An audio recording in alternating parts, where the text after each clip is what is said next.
Bonjour à tous et bienvenue sur ma chaîne YouTube. Je m'appelle Vikas Nera et je présente une série complète sur le serveur de messagerie PowerMTA. Dans cette vidéo, je vais vous montrer comment vérifier son score de test. Dans la vidéo précédente, je vous ai montré comment ajouter tous les enregistrements d'EKIM, SPF, Mark et MX. Et ici, dans la boîte à outils MX, j'ai également montré comment vérifier que tous les enregistrements sont correctement indexés. Bon. Dans cette vidéo, je vais vous dire encore une chose. Vous pouvez utiliser les ports 25 et 587. Comment faire? Par défaut, le port 25 est configuré dans PowerMTA. Vous pouvez donc l'utiliser sur le serveur de messagerie avec le port 25 ou directement sur le serveur de messagerie lui-même. Vous pouvez également utiliser le port 587 avec n'importe quel logiciel installé sur votre PC, comme Mailwiz, ou quelle que soit l'application sur laquelle vous l'avez installé. Nous allons vérifier le score de test. Nous effectuerons les tests avec un logiciel. Lequel utiliserons-nous? Nous le testerons avec Mailwiz et SimpleMailer Pro. Nous allons également tester SimpleMailer Pro. Commençons par le score de test. Laissez-moi vous expliquer. C'est l'une de mes machines et j'utilise smtp.net pour les tests. Vous pouvez également le tester sur mail-tester.com. Je vais l'actualiser. Pour le nom d'hôte SMTP, vous devez saisir votre domaine.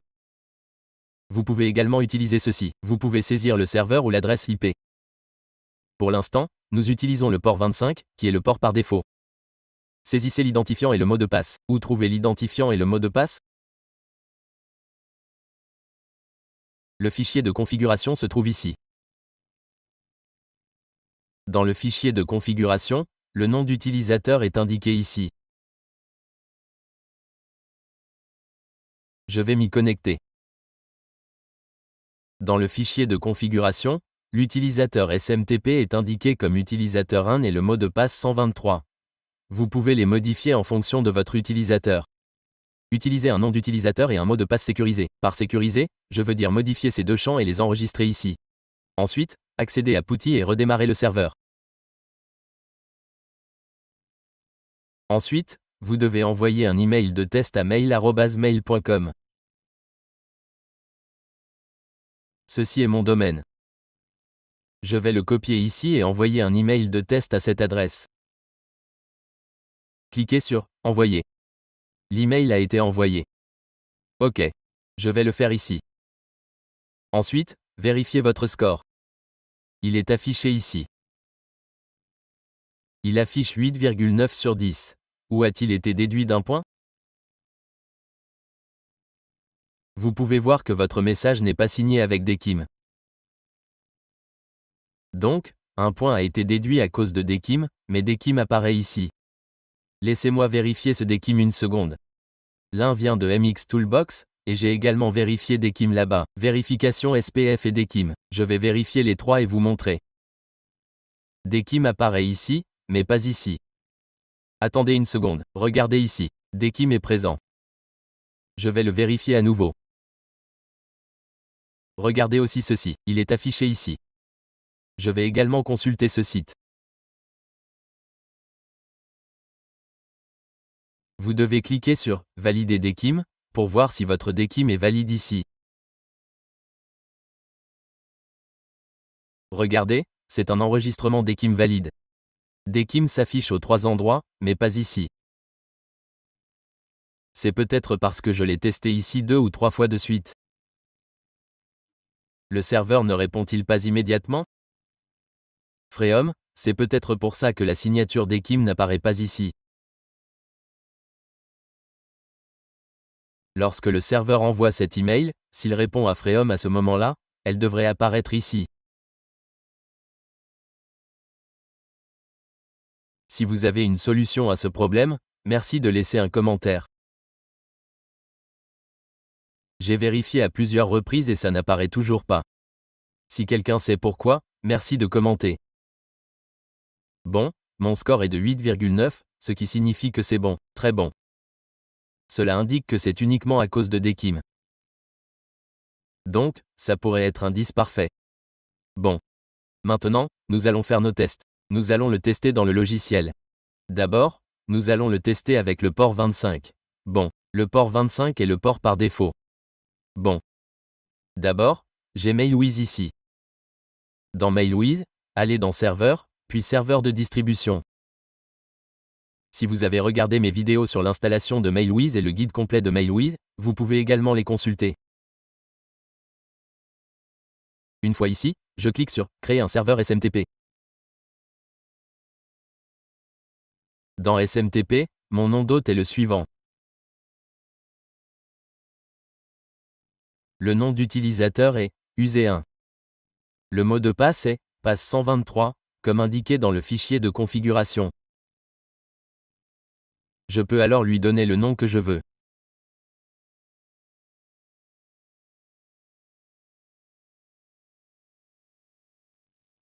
Je vais le nommer « PowerMT à port 25 ». Je dois le définir sur le port 25. Les adresses e-mail de l'expéditeur et de réponse doivent être identiques. Cliquez ensuite sur « Enregistrer les modifications ». Après avoir enregistré les modifications, cliquez sur « Valider ce serveur ». Je dois saisir mon adresse e-mail ici. Pour valider ce serveur, un lien de validation sera envoyé à cette adresse e-mail dès que je cliquerai dessus.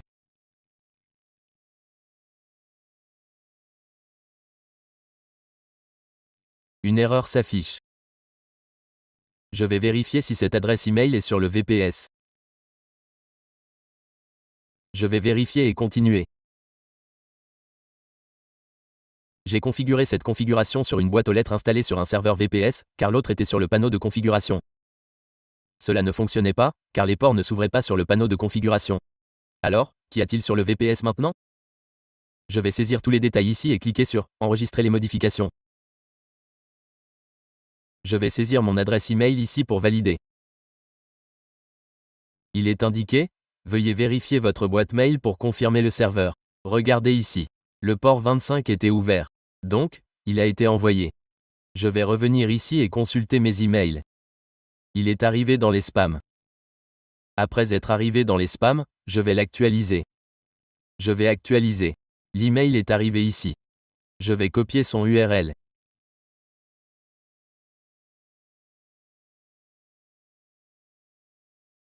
Après l'avoir copié, je vais le coller ici, car il est actuellement affiché comme inactif. Une fois confirmé, il deviendra actif ici. OK. PowerMTA est activé car le port 25 est ouvert sur ce serveur.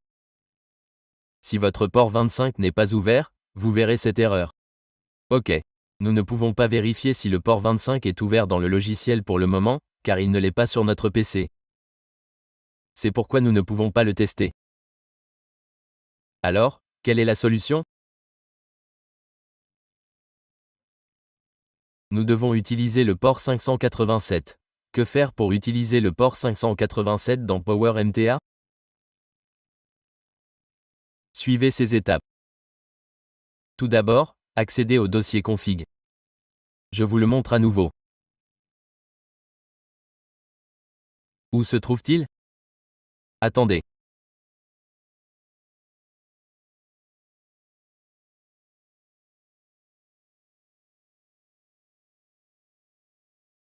Ensuite, allez dans « etc. PA ». Ouvrez le fichier config. Ajoutez le port indiqué ici et ci-dessous.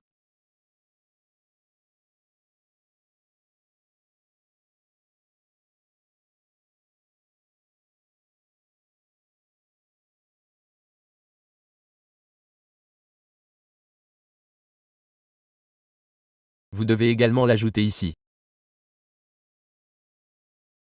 Ajoutez 587. Il est également indiqué à la fin. Après avoir ajouté 587, cliquez sur Enregistrer. Après avoir enregistré, ouvrez PuTTY. Puisque vous avez modifié le fichier, vous devez redémarrer le serveur. Je vais copier son adresse IP. J'ai copié l'adresse IP et, dans toutes les vidéos précédentes, j'ai enregistré le mot de passe ici. Je l'utilise donc maintenant. Mon nom d'utilisateur est root. J'ai copié le mot de passe. Il se collera automatiquement lorsque vous ferez un clic droit. Appuyez ensuite sur Entrée. OK.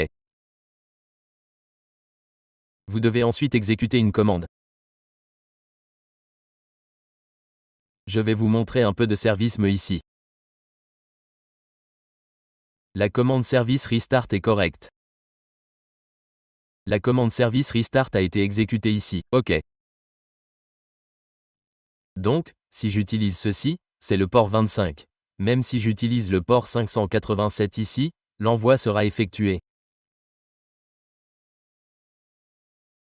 Regardez ici, cliquez sur envoyer. L'email a été envoyé avec succès alors que j'obtenais une erreur auparavant. Je vais le tester ici aussi.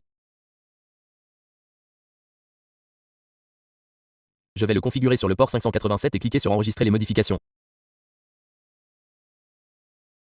Les modifications sont enregistrées ici. Ensuite, je vais saisir mon email ici pour validation. Regardez, l'email a été envoyé ici car il se trouve sur un panneau de configuration. Mon email n'avait pas ce port ouvert, c'est pourquoi il a été envoyé avec succès. Je vais le montrer aussi. L'email arrivera ici.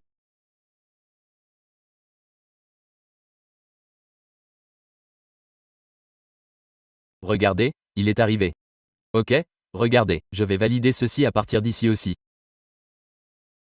Une seconde, je vais copier ceci aussi.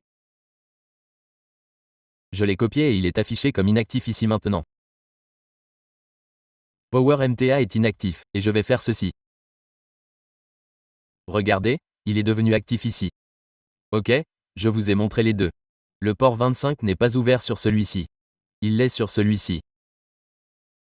Donc, pour celui où il n'était pas ouvert, j'ai utilisé le port 587. OK. Maintenant, nous allons utiliser ce serveur dans ce logiciel. Vous pouvez utiliser n'importe quel logiciel. Quel que soit votre expéditeur d'email, vous pouvez l'utiliser. Ils fonctionneront tous. OK, commencez par saisir le nom d'hôte ici. Quel sera le port du nom d'hôte de votre serveur? C'est maintenant 587. Le nom d'utilisateur est utilisateur 1. Le mot de passe est passe 123. Je clique sur « Tester la connexion ».